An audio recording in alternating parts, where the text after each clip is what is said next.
আসসালামু আলাইকুম। আশা করি সবাই অনেক ভালো আছো। আলহামদুলিল্লাহ আমিও অনেক ভালো আছি। তো আজকে আমরা সকালবেলা ব্রেকফাস্ট করে নিয়ে আমরা ইনানি বিচের উদ্দেশ্যে বের হয়ে পড়ি। আপনারা যদি কক্সবাজার এসে যদি সমুদ্রের মধ্যেই যদি ডুবান তাহলে আর কি আপনারা কক্সবাজার আসল সৌন্দর্য উপভোগ করতে পারবেন না। যদি না এভাবে চাঁদের গাড়ি অথবা সিএনজি ভাড়া করে জিরো পয়েন্টের দিকে ঘুরতে না যান।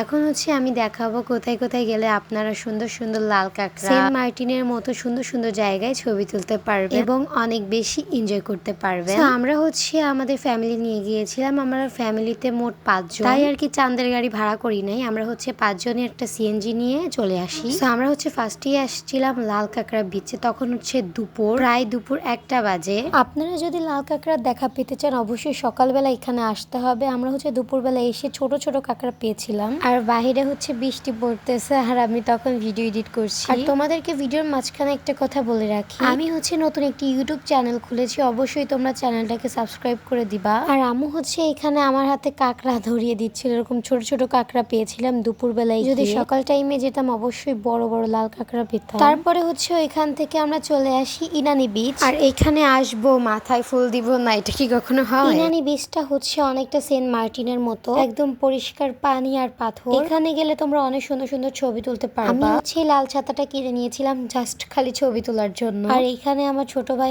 খালি লাভ আঁকতেছিল। আমি জাস্ট কিছু কিছু ক্লিপ রেখে দিয়েছিলাম ও যাতে তোমাদের সাথে এগুলো শেয়ার করতে পারি।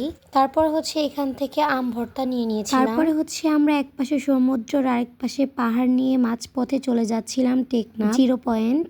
মাশাআল্লাহ, এই রাস্তাটা যে আমার কাছে এত বেশি ভালো লাগতেছিল। এক পাশে পাহাড় আর আরেক পাশে সমুদ্র। তারপরে এখানে এসে আমরা ডাব আর আম নিয়ে নিয়েছিলাম। তারপরে এখানে এসে আমি কিছু পিচ্চিদেরকে দিয়ে ভিডিও বানিয়ে নিয়েছিলাম। আর তখন সূর্য ডুববে ডুববে করতেছিল। আমরা সূর্য ডুবা পর্যন্ত ওয়েট করতেছিলাম সেখানে। তোমরা যদি 3 জায়গায় না আসো তাহলে তোমরা আসলে কক্সবাজারের সৌন্দর্যটাই উপভোগ করতে পারবা না। Teknaf zero point, Inani beach. এইবার আর পাহাড়ের দিকে যাই নাই, আগের বার গিয়েছিলাম। মাহাদি এখানে অনেকগুলা শামুক এবং কাঁকড়া উঠাচ্ছিল। যাই হোক, পরে জানতে পারলাম ওইদিকে নাকি জ্যাম লাগবে, তাই আর কি তখনই আমরা সিএনজিতে উঠে পড়ি আর সূর্য ডোবা দেখতেছিলাম। দেখতে দেখতে যাচ্ছিলাম হোটেলে। যাই হোক, আজকে আমরা এতটুকুই ঘোরাফেরা করেছি। তোমাদের সাথে দেখা হবে নেক্সট ভিডিওতে। সবাই ভালো থাকো, সুস্থ থাকো আর আমার নতুন ইউটিউব চ্যানেলটাকে সাবস্ক্রাইব করে দিবা অবশ্যই। টাটা।